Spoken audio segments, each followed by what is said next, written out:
আমাদের একজন স্যার বলেছিলেন, হে বাবুরা, তোমরা মেয়েদের পিছনে না দৌড়ে তোমরা কেরিয়ারের পিছনে দৌড়ো। যখন তোমাদের কেরিয়ারটা হয়ে যাবে তখন মেয়ে নয়, মেয়ের মা সহকারে তোমাদের পিছনে দৌড়বে। কারণ মেয়ের মা যদি তোমাদের পিছনে না দৌড়ে, সেই মেয়েকে তোমাদের হাতে উঠিয়ে দেবে কে? তখন থেকে স্যারের কথাটা ফলো করে আমরা কয়েকজন সিদ্ধান্ত নিয়েছি। সেই সিদ্ধান্তের মধ্যে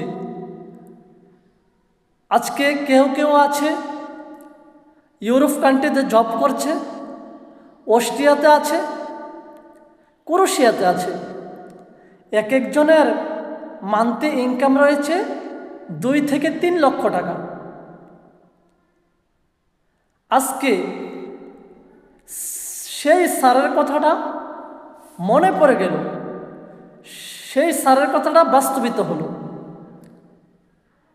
এখন দেখা যায় শুধু মেয়ে নয়,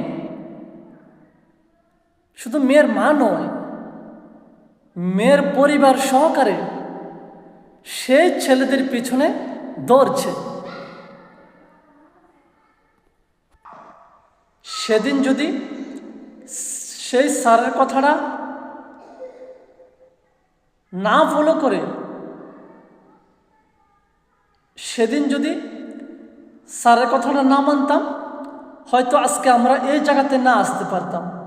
আমাদের সাথে অনেকে ছিল, অর্ধেক রাস্তাতে আসার পর, ক্লাস 9-10-এ আসার পরে তারা শুকনা পাথার মতো জ্বরে পড়ে গিয়েছে।